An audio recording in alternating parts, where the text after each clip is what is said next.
você já se perguntou, ou você já perguntou para o próprio Deus, por que que existem determinadas situações na sua vida que parecem que elas vão contra a vontade de Deus, ou parece que elas acontecem realmente para te tirar do sério, ou para mostrar para você que não é possível. Ou seja, você recebe uma orientação, você recebe uma palavra de Deus, entendendo que você serve um Deus todo-poderoso, um Deus que ele é o Senhor dos exércitos, mas parece que em determinadas situações ele não se move, parece que os teus inimigos triunfam e você não entende o porquê.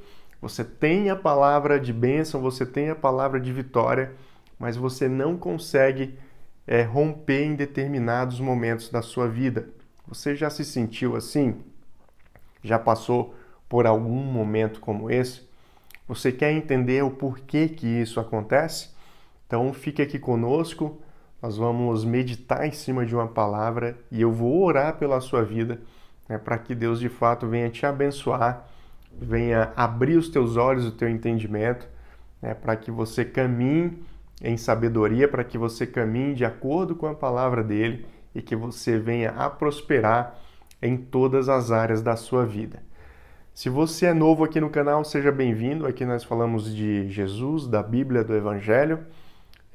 Inscreva-se no canal se você ainda não é inscrito, basta apertar aí no botão vermelho, depois aperta o sininho, seleciona todas e fazendo isso você não perderá nenhum conteúdo, né, que aqui for postado. Amém? Então vamos lá. Por que que existem situações nas nossas vidas que parece que os nossos inimigos triunfam, mesmo você tendo uma palavra de bênção, uma palavra de vitória, né? Uma palavra vinda da parte do próprio Deus de que você vai triunfar. Nós vamos ler uma passagem que ela explica um pouco desse tema.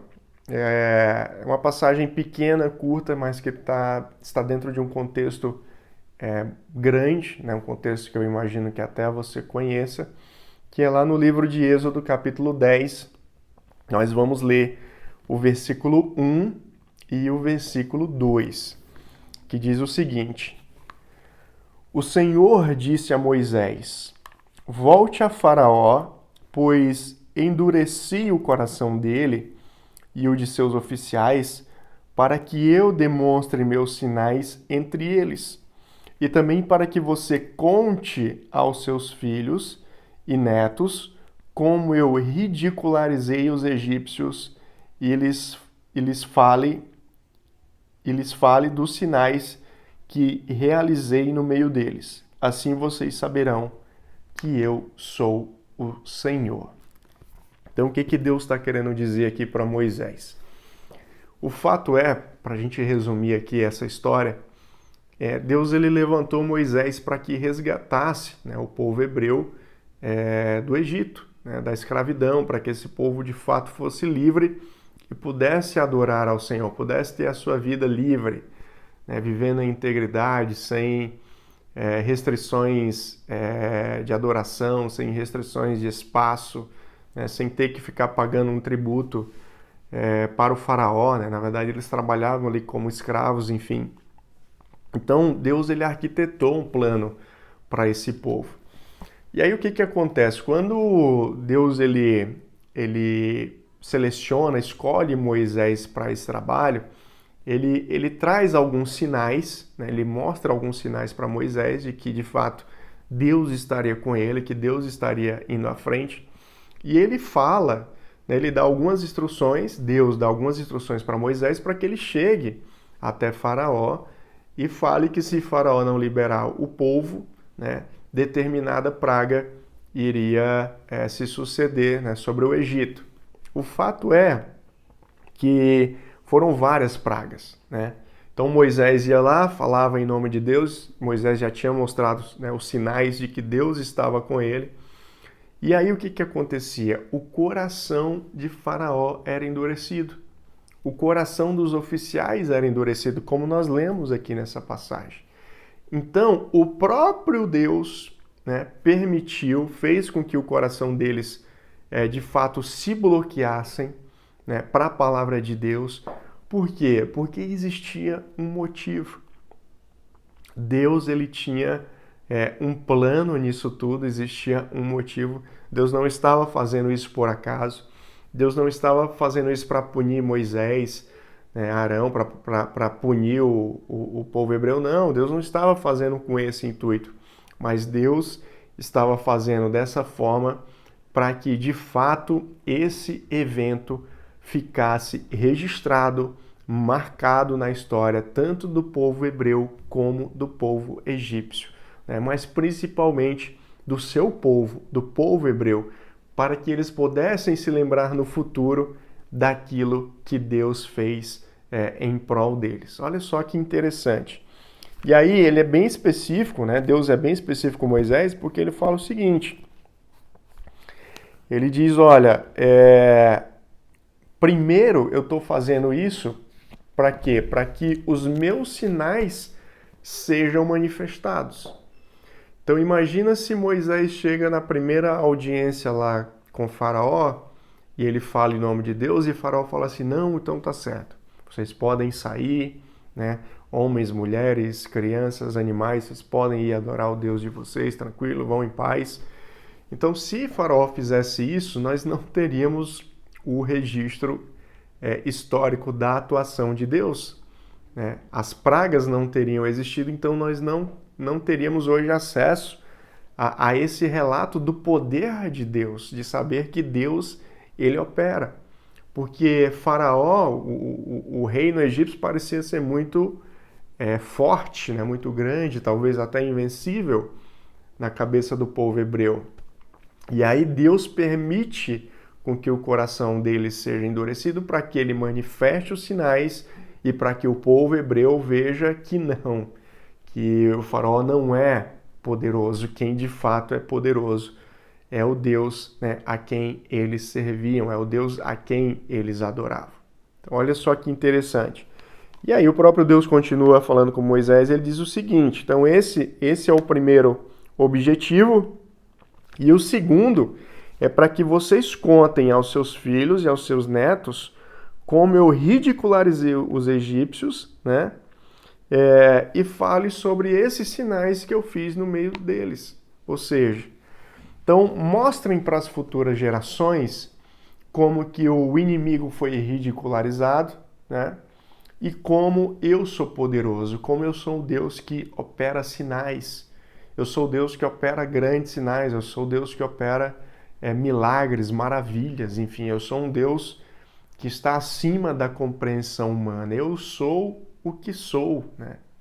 Então, Deus, ele trabalha no povo hebreu, no seu coração, na sua consciência, né? Essa testificação de que o Deus a quem eles serviam, de fato, é um Deus poderoso, de fato, é um Deus capaz de fazer grandes feitos, né, para livrar o seu povo. Então, o que Deus está falando para você no dia de hoje? Independente de você estar passando por um problema parecido, né, onde você tem a palavra de Deus, você tem a confirmação de que Deus vai te dar a vitória, mas ainda assim o coração do teu inimigo está endurecido, né? Ainda assim parece que as coisas não estão acontecendo ao seu favor. Entenda que em tudo isso existe um propósito.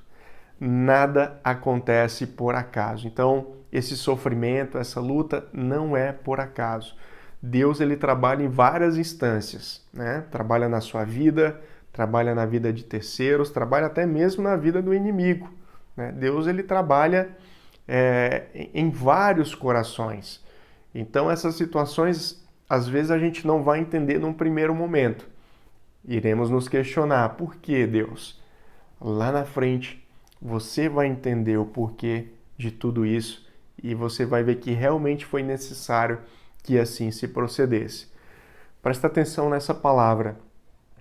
Para melhorar, é preciso piorar.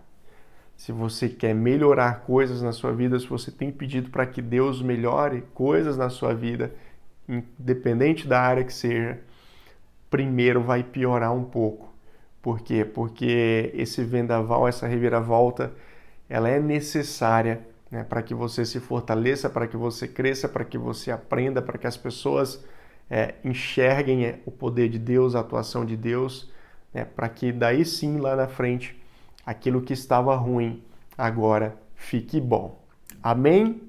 Você crê nessa palavra? Eu sei que é difícil, né? Principalmente quando a gente está nesse momento, né, das coisas ficarem pior, mas tenha certeza que vai chegar a hora do melhor. E quando chegar a hora do melhor, você vai colher os frutos, vai celebrar, né, a vitória, a conquista, e aí você vai poder realmente desfrutar no Senhor de tudo isso. Eu quero orar pela sua vida se você tem passado por alguma situação assim, se tem enfrentado faraós na sua vida de coração duro. Vamos orar para que a vontade de Deus seja feita e que em breve você passe por tudo isso. Meu Deus e meu Pai, eu quero nesse momento orar pela vida da minha irmã e do meu irmão, te pedindo, Pai, que todas as lutas que eles têm enfrentado, todas as batalhas, principalmente aquelas onde parece que os seus inimigos não se dobram diante do Senhor, parece que os seus corações, o seu ouvido apenas se fecham, Pai. E parece até que eles ficam mais fortes, mais poderosos, Pai. E a angústia acaba batendo no coração, no peito, desânimo, vontade de desistir. Mas que em nome de Jesus, o Senhor venha mudar essa realidade, o Senhor venha mudar essa situação na vida da minha irmã, do meu irmão, fazendo com que de fato ele possa passar por esse período de lutas o mais breve possível, Pai. Que ele possa aprender aquilo que o Senhor tem para ensiná-lo durante esse momento. Que as pessoas que estão ao redor também possam aprender e crescer e em breve perceber o porquê de tudo isso. Por que o Senhor permitiu que as coisas acontecessem da forma que estão acontecendo. Mas que acima de tudo haja entrega, haja firmeza no teu evangelho, na tua palavra, que ele continue caminhando em fé, com integridade, sabendo que o choro ele pode durar uma noite, sim, mas a alegria do Senhor, ela vem pela manhã. O Senhor não tarda em ajudar os teus, mas o Senhor age conforme o teu tempo, no teu kairós, para que tudo ocorra da melhor maneira possível. E por isso nós oramos ao Senhor e te agradecemos em nome de Jesus. Então creia nessa palavra, receba ela, não desanime, Deus tem o tempo dele e eu creio que logo, logo você será vitorioso, né, em toda essa tua trajetória, diante dos teus problemas, dos teus inimigos, você vai poder celebrar com o Senhor o hino da vitória. Se esse vídeo falou com você, curta ele e compartilhe com mais pessoas, né?